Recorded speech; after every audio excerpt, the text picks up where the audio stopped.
서울의 한복판을 가로지르는 강, 한강. 우리에겐 너무 익숙한 이 강이 전 세계 도시 환경 전문가들 사이에선 기적의 강이라 불리고 있다는 사실 알고 계셨나요? 놀랍게도 정작 많은 한국인들은 이 강의 진짜 가치를 잘 알지 못합니다. 물이 다 똑같은 거 아닌가요? 어느 영국 수질 전문가의 첫 반응이 그랬습니다. 하지만 단 2주 만에 그의 생각은 완전히 무너졌죠. 죽어가던 강이 어떻게 시민의 품으로 돌아왔는지, 비 한 방울에도 도시가 무너지는 유럽과 달리 서울은 어떻게 강과 함께 살아가는 도시가 되었는지, 그리고 왜 이 강이 단순한 수자원이 아니라 도시의 철학과 국민의 자존심이 되었는지를 지금부터 그의 시선을 통해 함께 따라가 보시죠. 서울에서는 수돗물을 그냥 마신대요. 그 말은 회의실 안의 공기를 잠시 멈추게 했습니다. 런던 환경청 소속 수질 전문가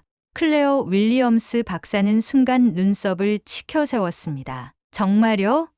그냥 수돗물을요? 믿기 어려운 이야기였습니다. 그녀가 수년간 경험해온 유럽 대부분의 도시에서는 수돗물을 마시는 것이 일반적이지 않았기 때문입니다. 특히 런던의 경우 석회질이 많아 특유의 맛과 냄새가 강했고, 아무리 정수 처리 과정을 거쳐도 식수로 사용하려면 별도의 필터나 생수 사용이 권장되곤 했습니다. 그녀는 옥스퍼드에서 환경과학을 전공하고 유럽 각국의 도시 수질 프로젝트를 주도해 온 경력 10년 차의 전문가였습니다. 직접 공동집필한 저서까지 출간하며 도시 수질 관리에 관한 권위자로 통했지만 서울의 수돗물 이야기는 처음 듣는 것이었습니다. 그녀의 동료는 고개를 끄덕이며 말했습니다. 내가 믿기 어려워할 줄 알았어요. 저도 한국 다녀와서 처음 들었을 땐 어이없었거든요. 근데 서울에선 진짜 그냥 마셔요. 공원에도 수돗물 시음대가 있더라고요. 이름이 아리수래요. 클레어 박사는 내심 코웃음을 쳤습니다. 런던조차 아직도 생수에 의존하는 상황인데 그런 대도시에서 수돗물을 마신다고? 믿기 어려운 얘기였습니다. 그날 오후 그녀는 상사인 로버트 국장에게 호출을 받았습니다. 클레어, 다음 주 서울로 출장을 가세요. 서울시 수자원본부와 협력 프로젝트가 시작되는데 우리 팀에선 당신이 적임자입니다. 도시환경, 기교 분석과 수질 평가, 그리고 집중호우 대비 시스템 검토까지 부탁하겠습니다. 갑작스러운 출장 통보에 놀라긴 했지만 클레어 박사는 이 기회를 흥미롭게 받아들였습니다. 직접 가서 보면 되지. 얼마나 대단한지 내 눈으로 확인하자. 그녀는 곧바로 노트북을 열고 서울에 대해 조사하기 시작했습니다. 서울은 1,000만 명이 넘는 인구가 사는 초대형 도시였고 한강이라는 거대한 강이 도시 한복판을 가로지르고 있었습니다. 무엇보다 눈에 띈 것은 서울시가 수질 관리와 홍수 대응 시스템에 최신 AI 기술을 적극적으로 도입했다는 점이었습니다. AI까지 사용한다고?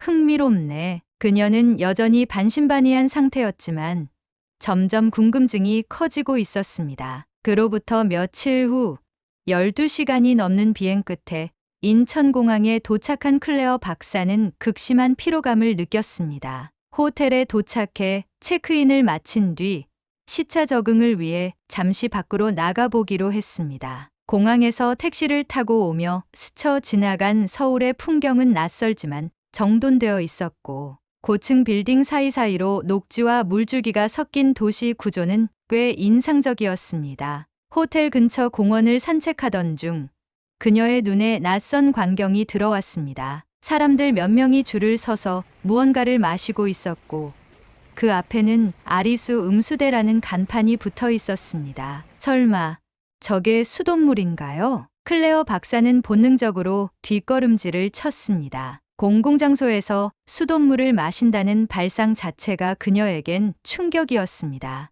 영국에서는 그런 행동이 비위생적이라는 인식이 지배적이기 때문입니다. 목이 말랐지만 그녀는 물을 마시지 않았습니다. 마음속엔 위험할 수도 있다는 걱정이 여전히 자리하고 있었죠. 공원 산책을 마친 후 근처 식당에 들른 그녀는 메뉴판을 훑고 있던 중 직원이 가져다준 투명한 물병과 컵에 또 한 번 놀라게 됩니다. 이거 생수인가요? 네. 필요하시면 더 드릴게요. 그 물은 얼음까지 띄워진 찬물이었고 아무렇지 않게 무료로 제공되고 있었습니다. 클레어 박사는 충격에 가까운 놀라움을 느꼈습니다. 런던의 대부분 식당에선 생수를 주문하면 유료로 제공되며 반드시 병이나 플라스틱 용기에 담겨야만 했습니다. 게다가 식기 세척 방식도 달랐습니다. 주방이 반 오픈 구조여서 식기 세척 과정을 엿볼 수 있었는데 모든 식기를 거품으로 닦고 물로 충분히 헹군 뒤 건조대에 올려두고 있었습니다. 영국에선 석회 자국 때문에 마른 수건으로 닦아내는 방식이 일반적인데 이곳에선 오히려 물로 마무리하는 것이 기본이었습니다. 그날 밤 샤워를 하면서도 그녀의 마음은 혼란스러웠습니다. 런던의 수돗물은 석회 냄새가 강하지만 서울의 호텔 욕실에서 나오는 물은 거의 무취에 가까웠습니다. 피부에 닿는 느낌도 훨씬 부드러웠습니다. 진짜로 이 물이 다르긴 다른 건가? 그녀는 서울에 도착하기 전까지 가졌던 확신이 조금씩 흔들리고 있음을 느꼈습니다. 그리고 마음속에 하나의 생각이 자리 잡기 시작했습니다. 과연 한국의 수질 관리 시스템이 우리가 생각하는 것보다 앞서 있는 걸까? 그 물음이 그녀를 낯선 도시 서울의 깊은 중심으로 이끌기 시작한 순간이었습니다. 이 여정이 단순한 출장 그 이상이 될 거라는 사실을 그녀는 아직 깨닫지 못하고 있었습니다. 서울에서의 첫날 밤, 클레어 박사는 잠들기 전 창밖을 오랫동안 바라보았습니다. 창문 너머로 흐르는 강, 낮에 공원에서 보았던 수돗물 음수대와 식당에서 아무렇지 않게 제공되던 물, 그리고 석회 냄새 하나 없는 부드러운 샤워기, 물줄기까지 그 모든 것이 머릿속에서 떠나지 않았습니다. 정말 이 도시의 물이 그렇게 특별한 걸까? 그 물음에 대한 답은 다음 날 그녀가 마주할 현장에서 하나씩 드러나기 시작했습니다. 다음 날 오전, 클레어 박사는 서울시 수자원본부가 위치한 빌딩으로 향했습니다. 유리로 둘러싸인 건물 입구에는 굵은 글씨로 적힌 문구가 방문객을 맞이하고 있었습니다. 세계 최고의 수돗물, 아리수. 클레어 박사는 그 문구 앞에서 잠시 발걸음을 멈췄습니다. 세계 최고라니 자신감은 대단하군. 마음속으로 중얼거리며 안으로 들어섰습니다. 회의실에 들어서자 밝은 미소로 그녀를 맞이한 이정훈 박사가 다가와 인사를 건넸습니다. 윌리엄스 박사님, 먼 길 오시느라 수고 많으셨습니다. 저는 서울시 수자원 연구팀장 이정훈입니다. 40년 가까이 한강과 함께 살아온 사람이지요. 그의 목소리에는 단단한 신뢰감이 담겨 있었습니다. 이어진 프레젠테이션에서 그는 서울의 물 관리 시스템을 설명하기 시작했습니다. 서울은 국토의 70%가 산지입니다. 숲과 산이 비를 맞으면 1차 필터 역할을 합니다. 이것은 자연이 우리에게 주는 정화 시스템입니다. 또한 한강과 지천들은 유속이 빠르고 경사가 있어 오염이 쌓이지 않고 잘 흘러갑니다. 슬라이드가 바뀌며 과거의 한강 사진이 화면에 나타났습니다. 뿌연 물빛, 물고기의 집단 폐사, 검은 거품이 이는 강물. 1970년대 산업화의 그늘이 가장 짙던 시절입니다. 한강은 악취가 진동했고 생명체가 살아남기 어려운 강이었죠. 그러나 우리는 이 강을 포기하지 않았습니다. 1980년대 서울올림픽을 준비하면서 한강 살리기는 국가적 사명이 되었습니다.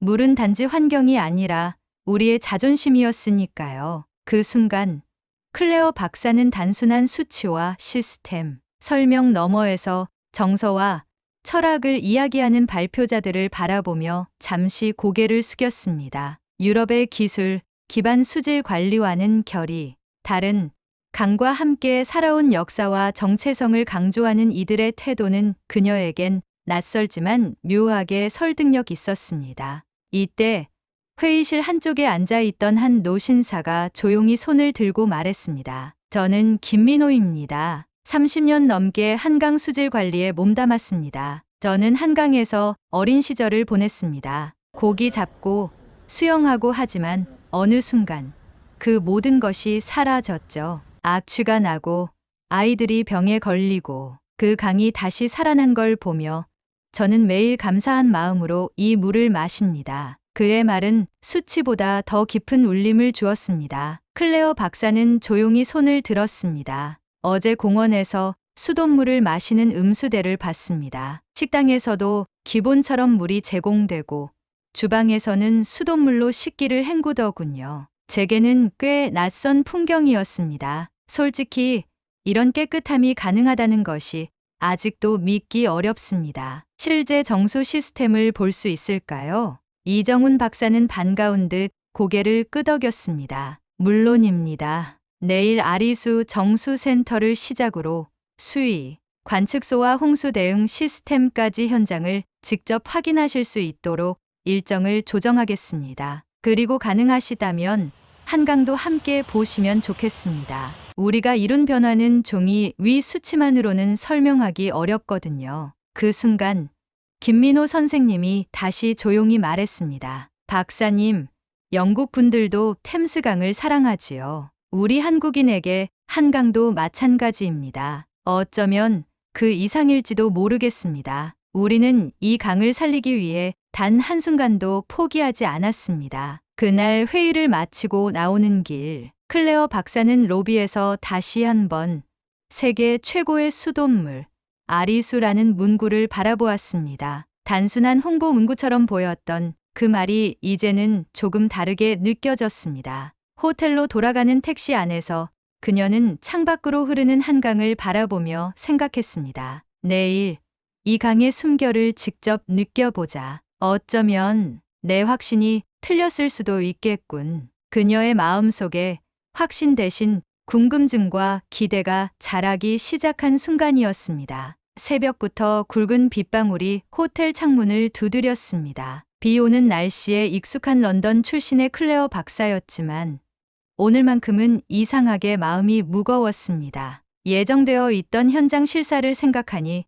설렘과 긴장감이 뒤섞였습니다. 로비에 도착하니 어제 만났던 이정훈 박사와 김민호 선생님이 우산을 들고 기다리고 있었습니다. 날씨가 생각보다 거친데 괜찮으시겠어요? 클레어 박사가 조심스럽게 묻자 이정훈 박사는 웃으며 말했습니다. 오히려 잘 됐습니다. 오늘 같은 날이야말로 서울의 홍수 대응 시스템을 실전처럼 보실 수 있죠. 차에 올라타 한강으로 향하는 동안 김민호 선생님은 창밖을 바라보며 조용히 말을 이었습니다. 60년대에 이 정도 비가 왔다면 도시는 이미 물바다가 됐을 겁니다. 청계천은 넘치고 지하는 침수되고 밤새 양동이로 물을 퍼내던 시절이 있었죠. 그러나 이날 서울의 도로는 놀랄 만큼 평온했습니다. 빗물이 쉼없이 쏟아지는데도 배수는 원활했고 교통도 막히지 않았습니다. 저기 보이는 다리가 잠수교입니다. 김민호 선생님이 손가락으로 가리킨 곳,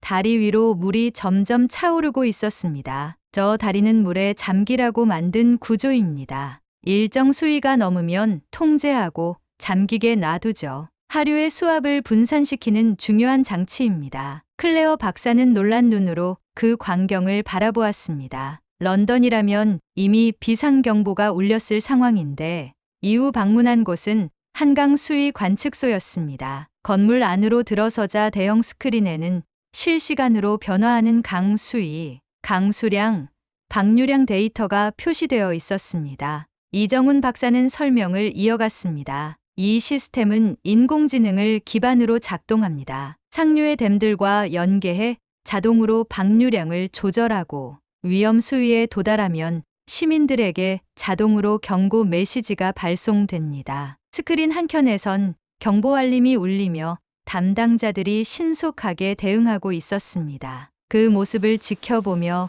클레어 박사는 속으로 감탄을 금치 못했습니다. 단순한 기술이 아니다. 사람들의 경험과 학습이 축적된 결과다. 밖으로 나가 한강변으로 향했을 때 비는 더 거세졌습니다. 강물은 평소보다 훨씬 불어나 있었고 산책로는 이미 물에 잠겨 있었습니다. 너길 보세요. 평소에는 시민들이 걷는 길이지만 지금은 강에 내어준 상태입니다. 김민호 선생님은 조용히 말했습니다. 우리는 자연과 싸우지 않습니다. 물이 차면 물기를 내주고 물이 빠지면 다시 사람의 공간이 됩니다. 그것이 우리의 방식입니다. 그 말에 클레어 박사는 가슴이 뭉클해졌습니다. 런던에선 늘 자연을 통제하고 막으려 했던 방식이었는데 서울은 자연의 흐름을 인정하고 거기에 맞춰 도시를 설계한 듯 했습니다. 그때 강가에서 만난 한 남성이 반갑게 인사했습니다. 박사님,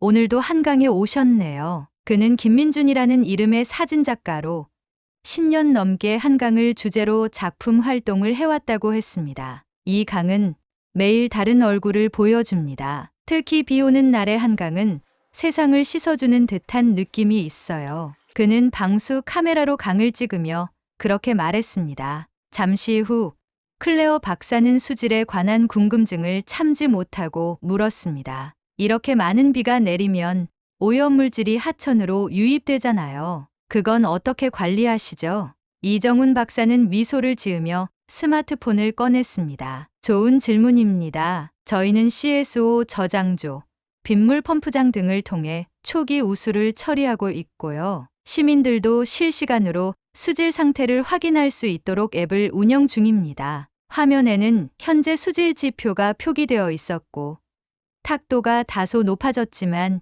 여전히 안전 범위 내에 있었습니다. 시민들이 이런 정보까지 확인할 수 있도록 공개한다고요? 클레어 박사는 놀라움을 감추지 못했습니다. 네, 투명성이 신뢰를 만듭니다. 저희는 강이 죽었던 시절을 기억하고 있기 때문에 시민들이 스스로 감시자이자 사용자로 참여할 수 있도록 한 겁니다. 빗속에서 1시간 넘게 이어진 현장 답사는 클레어 박사의 마음을 완전히 흔들어 놓았습니다. 머리로만 판단하던 도시 수질 시스템이 이제는 삶과 신념의 결과물처럼 다가왔기 때문입니다. 그날 밤 호텔로 돌아온 그녀는 옷이 흠뻑 젖어 있었지만 마음은 이상하게 따뜻했습니다. 창밖에서 여전히 흐르는 한강을 바라보며 중얼거렸습니다. 이 강은 단순한 수자원이 아니라 살아있는 존재 같다. 출장 마지막 날 클레어 박사는 국제수자원 컨퍼런스가 열리는 서울 컨벤션 센터에 도착했습니다. 수백 명의 수질 전문가들이 자리를 메우고 있었고 런던 본사의 로버트 국장과 동료들도 온라인으로 접속해 발표를 지켜보고 있었습니다. 그녀는 천천히 숨을 고르며 발표 단상에 올랐습니다. 안녕하세요. 저는 영국 환경청의 클레어 윌리엄스입니다. 지난 2주 동안 서울의 수자원 관리 시스템을 직접 경험하며 얻은 결과를 여러분께 공유드리고자 합니다. 스크린에는 서울의 전경이 담긴 한강의 사진이 떠올랐습니다. 이어 그녀는 과거에 오염된 한강과 현재의 맑고 푸른 강을 나란히 보여주었습니다. 이 강은 단순한 수자원이 아닙니다. 기술적 진보와 정책의 결과를 넘어선 한 사회 전체가 함께 만들어낸 변화입니다. 서울은 단 50년 만에 죽어가던 강을 시민의 품으로 되돌렸습니다. 청중들의 눈빛이 바뀌기 시작했습니다. 그녀는 수질 관리 시스템, AI 기반 홍수 대응 체계, 그리고 시민 참여 플랫폼에 대해 조목조목 설명했습니다. 하지만 그녀가 강조한 핵심은 따로 있었습니다. 서울의 강은 단순히 깨끗한 물이 흐른다는 사실보다 그 물을 신뢰하고 마실 수 있다는 데에 진정한 가치가 있습니다. 이곳에선 식당에서도 수돗물을 주고 공원에서도 음수대를 당연하게 이용합니다. 그 배경엔 투명한 데이터 공개와 시민들의 적극적인 참여가 있습니다. 그녀는 이어 스마트폰에 설치된 수질 모니터링 앱과 시민들의 제보가 반영되는 실시간 시스템을 소개했습니다. 이 시스템은 시민들을 단순한 사용자로 보지 않습니다. 함께 강을 지키는 감시자이자 주인으로 대우하죠. 그녀의 목소리는 점점 진심을 담기 시작했습니다. 제가 처음 서울에 도착했을 땐 이런 시스템이 과연 가능할까 반신반의했습니다. 하지만 현장을 보고 사람들의 이야기를 듣고 그 강물을 직접 느끼며 확신하게 되었습니다. 서울의 강은 기술이 만든 것이 아니라 기억과 책임, 공동체 의식이 만든 기적입니다. 스크린 마지막 장면에는 비 온 뒤에 한강 위로 해가 떠오르는 사진이 떠올랐습니다. 맑은 물 위로 퍼지는 아침 햇살 속에 그녀가 찍은 그 순간이 고요하게 담겨 있었습니다. 이 사진은 저에게 단순한 자연의 풍경이 아닙니다. 이것은 한 사회가 이룬 신뢰의 상징입니다. 그리고 저는 이제 이 강을 기술로만 분석하지 않습니다. 저는 이 강을 존경하게 되었습니다. 박수는 천천히 그러나 길게 이어졌습니다. 발표를 마친 클레어 박사가 단상에서 내려오자 여러 국가의 전문가들이 다가와 질문을 쏟아냈습니다. 그리고 화면 너머 런던 본사에 있는 로버트 국장의 표정도 조금 달라져 있었습니다. 발표가 끝난 다음 날 클레어 박사는 뚝섬 한강공원에서 마지막 산책을 했습니다. 그곳에서 운동 중이던 한 어르신이 다가와 말을 걸었습니다. 외국에서 오셨나 봐요. 요즘 한강이 참 좋죠? 네. 정말 아름답고 감동적입니다. 그녀는 미소 지으며 대답했습니다. 내가 젊었을 땐 이 강에서 고기 잡고 농사도 지었어요. 나중엔 공장 폐수에 물고기 떼죽음이 나고 악취가 진동했지. 근데 우리가 다시 살렸어요. 강을 되살린 건 기술이 아니라 의지였어요. 그 말을 듣고 있던 클레어 박사는 조용히 고개를 끄덕였습니다. 이곳에서의 2주간은 단순한 출장 이상의 의미가 되었습니다. 그녀는 다이어리에 마지막 메모를 남기며 짧게 적었습니다. 서울은 도시 위에 물을 얹은 것이 아니라 물 위에 도시를 심었다. 그리고 그녀는 이제 단순한 수질 전문가가 아닌 한강의 이야기를 전하는 사람으로 영국으로 돌아갈 준비를 하고 있었습니다. 한강은 단순한 물줄기가 아닙니다. 그 안엔 우리가 지켜온 자연, 함께 흘러온 역사, 그리고 미래가 담겨 있습니다. 이 감동의 이야기가 마음에 와닿으셨다면 감동 새싹, 구독과 좋아요, 알림 설정으로 다음 이야기도 함께 해주세요. 시청해 주셔서 감사합니다.